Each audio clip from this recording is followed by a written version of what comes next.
Բարև ձեզ, ես ուզում եմ խոսել եկեղեցու, մեր եկեղեցու սպասավորների, հոգևորականների շուրջ ծավալված այս թեմայի մասին։ Յուրաքանչյուր ազգ, յուրաքանչյուր ժողովուրդ, երբ անկախություն է ստանում կամ անկախության է ձգտում ու հասնում է անկախության, փորձում է ամեն ինչ անել, որպեսզի իր ազգի, իր ժողովրդի հոգևոր մշակութային կյանքի ազդեցությունը, դաստիարակությունը, ապագան վերցնի իր ձեռքը։ Դա անկախության ամենակարևորագույն ատրիբուտներից մեկն է, եթե ոչ ամենակարևորը։ Ցավոք սրտի, այսօր մեր երկրում գաղտնիք չի, որ հոգևորականներից մեծ մասը կամ շատերը, եթե գործակալ չեն, առնվազն գոնե ազդեցության գործակալներ են, որոնք սնվում են օտար գաղափարներով, որոնք սնվում են օտար երկրից եկած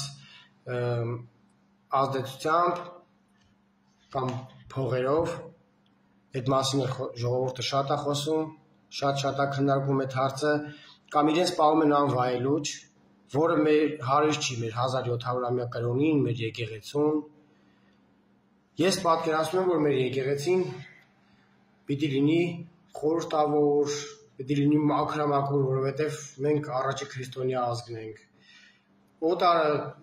տուրիստը, որ գալիս է, մտնում է մեր եկեղեցի, մեր վանականներին է տեսնում, պիտի ներշնչվի մեր հավատքով, պիտի հարգանքով լցվի, այդ հնությունը պետք է հասկանա, այդ մաքրությունը պետք է զգա, բայց ցավոք ոչ բոլոր տեղերում է տենց, ոչ բոլոր հոգևորականներն են այդպես պահում, հիմա այդպեսին է մեր իրականությունը, պետք չի փախնել, պետք չի խուսափել, պետք է խոսել այս մասին, պետք է ամեն ինչ անենք, որ մաքրվի, ու այդ մաքրությունը պիտի գա վերևից, եկեղեցու ամենավերևում կանգնած մարդուց։ Այս խոսակցությունները, որ իր շուրջ ծավալված է,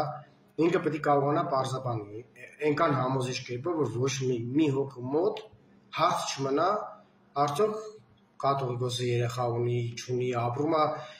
կաթողիկոսին վայել կյանքով, արդյոք մեր եպիսկոպոսները սիրուհիներ ունեն, ընտանիքներ ունեն, եթե ուզում են ունենան, խնդիր չկա, Աստված իրենց հետ, թող գնան, կարկալույս լինեն և ընտանիք ունենան, ոչ մեկ ոչ մի բան իրենց դրա համար չի ասելու, բայց եթե իրենք հանձն առել են, մտել են այդ բեռի տակ, ու ժողովրդի հարգանքն են ուզում վայելել, ժողովրդի մեջ ուզում են իշխանություն ունենան, ինչպես մի քանի օր առաջ էին նշում տեր, տիրակալ և այլն, իրենք պետք է պահեն իրենց հենց այդ կյանքին վայել, եթե այդպես չի, ուրեմն թող հեռանան։ Էլ չեմ ասում օտար գործակալություններից կամ չգիտեմ ինչերից, թող այդ մնացածը արդեն իրենք իրենց մեջ կամ մեր ժողովուրդը թող պարզի, հասկանում եմ, որ կողքից ոչ մի կառույց, պետական և այլն չի կարող ազդեցություն ունենալ, բայց մենք որպես ազգ, որպես ժողովուրդ պիտի համախմբվենք, պիտի կարողանանք ձայն բարձրացնել, մեր ձայնը տեղ հասցնել ու ստիպենք, որ ինքնամաքրվի, որովհետև հենց ընդեղից է սկսվում, հենց եկեղեցուց է սկսվում մեր հոգևոր մշակութային կյանքի դաստիարակությունը, մեր ապագա սերունդները, հենց եկեղեցուց պիտի ապագա սերունդները ներշնչվել անկախության գաղափարով, հավատքի, մաքրության, արժի համակարգ ձևավորեն իրենց մեջ։ Այսօրվա մեր գործունեությունը, այսօրվա մեր պայքարը, եթե կարելի է պայքար համարել դա, մենք դրանից կախված է ապագան, թե ոնց կստացվի մեր ապագան, ոնց կլինի մեր սերունդների վիճակը, արդյոք կմնանք անկախ։ Մեր թագավորներն էլ, ովքեր որ նոր էին անկախանում, երկիրը անկախացնում էին, հանում էին օտարի լծից, անպայման փորձում էին եկեղեցին հետ վերադարձնեն հայրենիք, այսպես ասած, եկեղեցին դարձնեն մերը, մեր ազգայնացնեին։ Հիմա մենք նորից կանգնել ենք այդ խնդրի առաջ։ Այս անգամ պրոստը մենք պատմական փորձը հաշվի առնելով, ամեն ինչ շատ բաներ հաշվի առնելով պիտի նենց ազգայնացնենք, որ նախանցություն լինի, հետո օտարը այլևս չփորձի ու չկարողանա մեր եկեղեցին, մեր հավատքը, մեր հոգևոր կյանքը մեր ձեռքից խլի։ Շնորհակալություն, ստեսություն ձեզ։ Բարև ձեզ, Օրեր առաջ Շիրակի թեմի առաջնորդ Միքայել Աջապայանը հարցազրույց էր տվել 5-րդ տալիքին եւ խոսել էր ինչ-որ հարցերի շուրջ, որոնք փոխանակ ծածկ են, փոխանակ պատասխաններ են հարցերին, որոնք այժմ կախված են օդում ու ոչ մի եկեղեցական չի պատասխանում, այլ փորձում են ինչ-որ մտածածին պատասխաններ հորինել, պնդել, պահանջել, որ այդ հարցերը իրենց չտան, նոր հարցեր առաջադրեցին Աջապայանի հարցազրույցը եւ փորձում եմ անդրադառնալ, հասկանանք ինչ է ուզում այս մարդը ընդհանրապես ու ինչի է ուզում հասնել իր պատասխաններով կամ իր վարկով։ Դու չես որոշողը, դու ես եկեղեցուց թե չէ։ Դա որոշողը մենք ենք։ Ինչ է նշանակում դու չես որոշողը, դու եկեղեցուց ես թե ոչ։ Որոշողը մենք ենք։ Այսինքն որ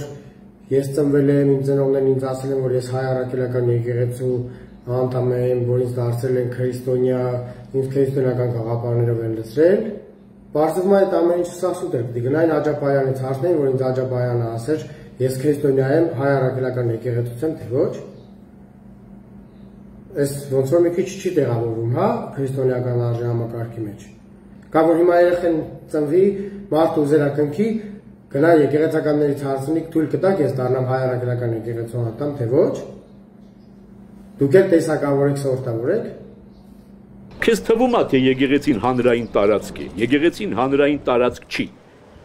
Եկեղեցին կարող է ցանկացած մեկին արգելել մտնել եկեղեցի։ Որովհետև եկեղեցին հայ առաքելականների համար ստեղծված սակրալ միջավայր է, որովհետև իրենք հավաքվեն եւ փառաբանեն Աստծուն։ Իսկ դա գլխավորում է քահանան, առանց քահանայի չկա ոչ ցես, ոչ արարողություն, ոչ պատարակ, ոչ մգրդություն, ոչ պսակադրություն։ Եկեղեցին կարող է ցանկացած մեկին արգելել մտնել եկեղեցի։ Պարոն Աջապայան, եկեղեցին հավատացյալներն են։ Միավորն այդ հավատացյալների։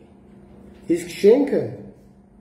մեր վանքերն են, որտեղ որ մարդիկ գնում են, այո, փառաբանելու Աստծուն։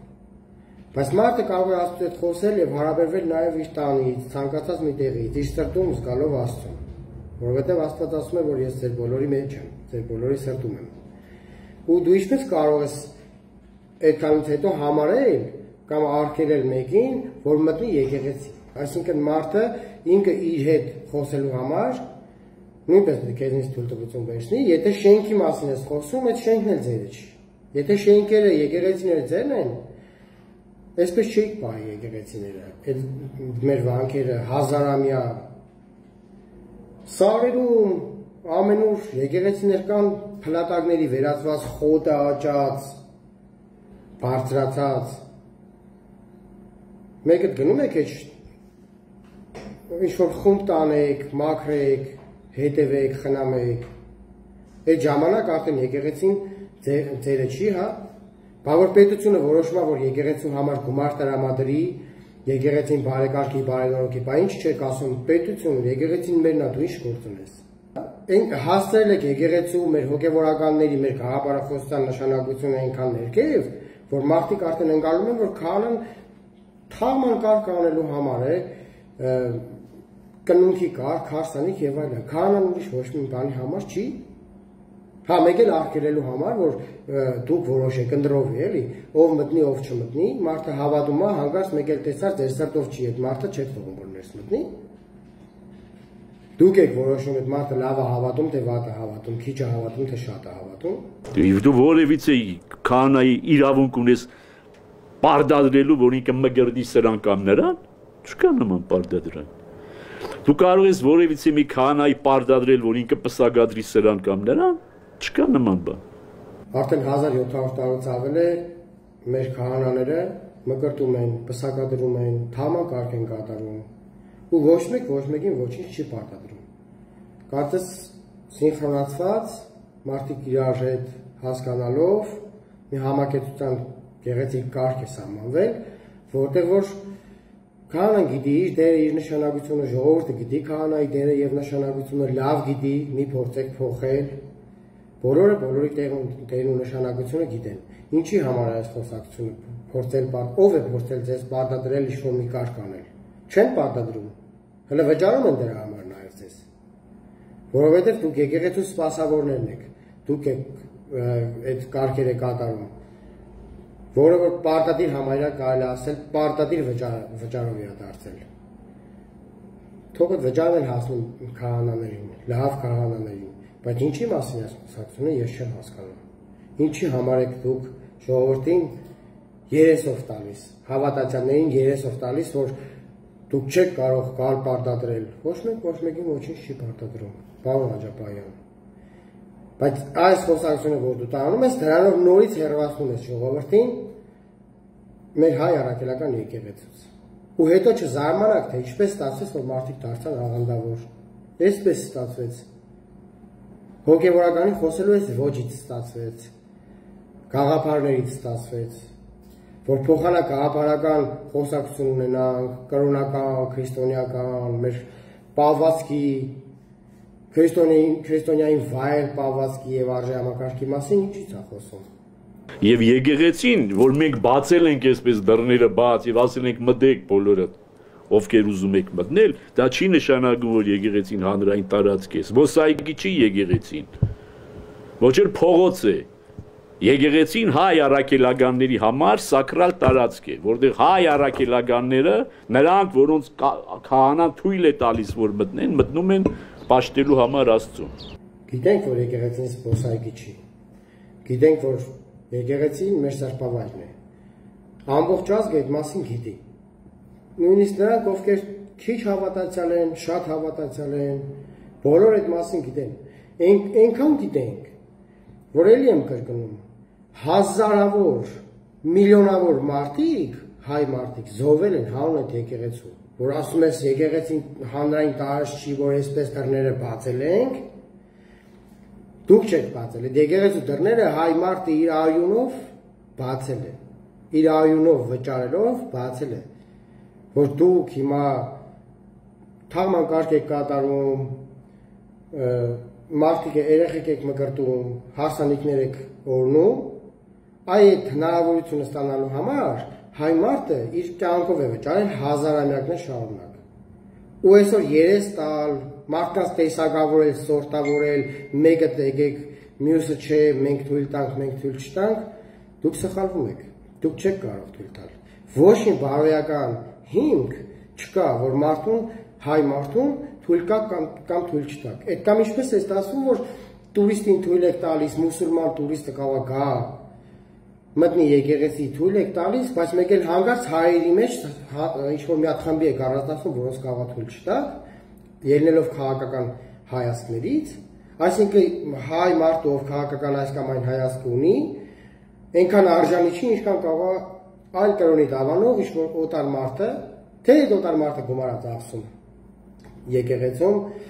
շուտ կողքից այդ սեղանիկները, որ տարած են շատ տեղերում առևտուր են անում, նորմալա ձեռքը տալիս, էլ ինչպես հասկանամ ես։ Կամ մեր ժողովուրդը ինչպես հասկանա այդ փաստը, այդ ձեր խոսակցությունը։ Այդ նույն բանով հաջողությամբ գնացեք, մտեք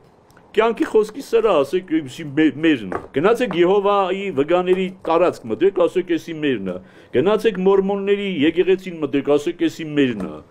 Չհասկացանք։ Ավետարանականների ժողովարանը գնացեք մտեք, ասեք, էսի մերն է։ Հայարակելական եկեղեցին ձեր ձերը պատանդ է։ Այն, որ մենք դռները լայնորեն բացել ենք ձեր առջև, դուք օգտագործում եք մեր դեմ, չափերը ճանաչեք, պիտի չափերը ճանաչեք։ Ժողովուրդ, տեսեք ինչ է խոսում այս մարդը։ Հայ առաքելական սուրբ եկեղեցին, մեր գլխավոր եկեղեցին, որը սահմանադրությամբ համարվում է մեր կրոնը, հիմնական կրոնը, որի համար նորից եմ ասում, այդքան փորձությունների մեջով անցել ժողովուրդը, համեմատվում է մորմոնների հետ, համեմատվում է Եհովայի վկաների հետ, այլ աղանդների հետ, որոնք հենց հայ առաքելական սուրբ եկեղեցին է համարում աղանդ ու ճանապարհից շեղված, եկել է համեմատում ասում, դե նրանց հետ էլ նույն ձև վերաբերվեք, նրանց էլ նույն պահանջ ունեցեք, ինչ պահանջ որ ունեք հայ առաքելական եկեղեցուց։ Այսինքն ես որպես հայ առաքելական եկեղեցու հետևորդ կամ մեր ազգի ցանկացած մի հայ մարդ, որպես հայ առաքելական եկեղեցու հետևորդ, պիտի նույն շարքին դասի հայ աղանդներին, մորմոններին, Եհովայի վկաներին կամ մնացածին։ Ով է իջացնում եկեղեցու տերը այսօր։ Կա պարզվի ինքն է իջացնում։ Ոնց որ թե չափերը ճանաչեք։ Ում ես ասում չափերը ճանաչեք։ ում չափն ես ուզում ճանաչել տաս։ Հələ մի հատ ճանաչի եկեղեցու չափը, մեր եկեղեցու հզորությունը, մեր եկեղեցու փառքը ու բերդիր համեմատի աղանդների հետ ու նոր մնացածին էլ կոչ արա, որ չափերը ճանաչեն։ Առաջին անգամ իմ անունը տվել է։ Այսքան ժամանակ ոչ մի անգամ իմ անունը չի տվել։ Առաջին անգամ իմ անունը տվել է այդ իմ վերջին բանի, մինչև հիմա իմ անունը չի տվել։ Տխրել ես այդ փաստից։ Դենենց արա թող շուշուտ տա։ Երբևէ մի անգամ լսած կաք, որ եկեղեցու arczepiskoposները, ըստ բարձրաստիճան պաշտոնյաները, կաթողիկոսը կյանքում մի անգամ գոնե կոչ արած լինեն հայրենադարձության, կամ ասենք հիմնադրամ ստեղծեն, գնան արտասահմանում ապրող բազմաթիվ հայկական ընտանիքներ կան, որ անապահովության մեջ են ապրում, գնան, համոզեն, հայրաբար հորդորեն, բերեն հայրենիքում վերաբնակեցնեն, Արցախում վերաբնակեցնեն։ Փոխարենը իրանք օտար ուժային կենտրոններից ինֆորմացիաներ են ստանում, հայտարարում են այդ մասին, փոխարենը պատերազմի ժամանակ զինված հեղաշրջման կոչեր են անում, հային սպանելու, հայը հային սպանելու կոչեր են անում։ Ուրիշ մի բարի բան լսած կաք այս մարդկանցից։ Իսկ իմ պատկերացումով եկեղեցականը հոգևոր առաջնորդը պիտի բարի լինի, առաջնահերթ։ Ինչու է արգելված կամ ինչու չի խրախուսվում հոգևորականների քաղաքականության մեջ մտնելը, քաղաքական գործունեություն ծավալելը։ Հələ մի կողմ թողենք սահմանադրական դրույթները, օրենքները, որոնք որ արգելում են հոգևորականներին զբաղվել քաղաքականությամբ։ Սա դարերով եկած, կարծրացած մի գաղափար է, մոդել է, որը որ կիրառություն է գտել ամբողջ աշխարհի երկրներում, բացառությամբ մի քանի կրոնապետությունների, որոնք այդպես էլ մինչև հիմա չեն կարողացել այդ մոդելի գոյությունը արտարացնել։ Պետության մեջ, հասարակության մեջ կարող են լինել քաղաքական կուսակցություններ, քաղաքական հոսքեր, քաղաքական տարբեր գաղափարներ, որոնք սրացում կմտցնեն հասարակության տարբեր շերտերի մեջ, որոնք որ կարող են տարբեր հետևանքներ ունենալ պետության համար։ Ինչպես նաև հասարակությունը կարող է ունենալ հոսանքներ արտաքին կողմնորոշումների վերաբերյալ, գաղափարներ, մի մասը պաշտպանի մի արտաքին ուժի կամ կենտրոնի, մի այլ մասը մի ուժի կամ գաղափարի, եւ դա կարող է բերել օգտագործվել տարբեր ուժային կենտրոնների կողմից։ Ու որպեսզի դա բացառվի, մեղմվի, դրա համար պետությունը, հասարակությունը պիտի ունենա մի ինստիտուտ, որը որ կլինի լրիվ մաքուր, չեզոք, անաղարտ, այսպես ասած, ու իր շուրջ կհավաքի հասարակության առնվազն մեծ մասին, ստվար մասին եւ թույլ չի տա նման բախումները։ Կլինի այդ խարիսխը, որի շուրջ որ հասարակությունը կգտնի իր հանգիստը, անդորը եւ չի գնա ծայրահեղ քայլերի, չի ենթարկվի տարբեր ուժային կենտրոնների ու քաղաքական գաղափարների ազդեցության այդ սրացումների։ Բայց ինչ ունենք մենք այսօր մեր երկրում։ Մեր եկեղեցականների այդ բարձր խավը, մեծ մասը զբաղված են քաղաքականությամբ, զբաղված են կուսակցական գործունեությամբ, պաշտպանում են քաղաքական կոնկրետ գործիչների, որոնց որ հասարակությունը իդեպ մերժել է։ Նետելա պատմության աղբանոց ու մինչև հիմա չի կարողանում, տանել չեն կարողանում։ Եվ բացի այդ, նաև մեր եկեղեցականները ինչ-որ պատական զուգադիպությամբ մեկ արտաքին հոսքի են հարում ու պաշտպանում ու անընդհատ զբաղված են նրանց շահերը պաշտպանելով, ոչ էլ թաքցնում են, բացահայտ հայտարարում են այդ մասին։ Եվ դա մեր համար մեծ վտանգ է, որովհետև այն բարձիկը անվտանգության, որը որ պիտի լիներ հասարակության համար, որը որ պիտի պահեր հասարակությանը իր շուրջ եւ թույլ չտար այդ բախումները, որը որ կարող է նույնիսկ տանել պետության կործանման, պետականության կործանման, այդ բարձիկը զբաղված է կոնկրետ գործունեությամբ, որը որ մեծ վնաս կարող է հասնել պետականությանը։ Եվ ուրեմն մեր դերը նրանում է կայանում, հասարակության անդամների դերը նրանում է կայանում, որպեսզի մենք կանխենք, մաքրենք մեր այդ մի ինստիտուտը, այդ կարևորագույն ինստիտուտը, ողնաշարը մեր պետականության, մեր հասարակության, մեր մշակութային հոգևոր կյանքի ողնաշարը ուղենք, ցկենք, մաքրենք եւ թույլ չտանք, որպեսզի տարբեր արտաքին ազդեցություններ, ներքին քաղաքական ազդեցություններ մտնեն այնտեղ ու պառակտեն մեր այդ ամենակարևոր ինստիտուտը։ Ամենավառ ապացույցներից մեկը ընդամենը 3 Վանեցյանը քաղաքացիական պատերազմից էր խոսում։ որովհետև ինքը գիտի, որ այդ մի կառույցը, այդ մի ինստիտուտը, որ կա, շահառու կողմ է արդեն հանդես գալիս։ Եվ ինքը գիտի, որ հնարավոր է, որ տարբեր արտաքին ուժեր միջամտեն եւ կարողանան ստանալ այդ պատկերը։ Քաղաքականության մեջ եկեղեցականի չզբաղվելը ու արգելվելը նաեւ նրա հենց դրա համար է, որպեսզի հանկարծ չպատահի, չհայտնվի մի եկեղեցական, որ օգտվի կրոնական, հոգևոր, մշակութային այդ արտոնություններից մարդկանց մեջ ունենա մեծ հարգանք ձեռք բերի ու այդ հարգանքը օգտագործի կամ ինքը դառնա այդ հարգանքով հանդերձ ինքը դառնա գործիք արտաքին տարբեր ուժերի համար։ Սակայն մեր բարձր հոգևորական խավը, ինչպես տեսնում ենք, անդառնալիորեն դարձել է այդ գործիքը։ Ու այսօր մեր դերն է, որպեսզի մենք օգնենք, միավորվենք, մաքրենք մեր եկեղեցին ու պետականության մեր հիմնասյունը մաքուր պահենք, անաղարտ պահենք, որպեսզի մեր սերունդները մեծանան այդ գաղափարներով, մեծանան այդ մի ինստիտուտի կարևորությունը զգալով, հասկանալով։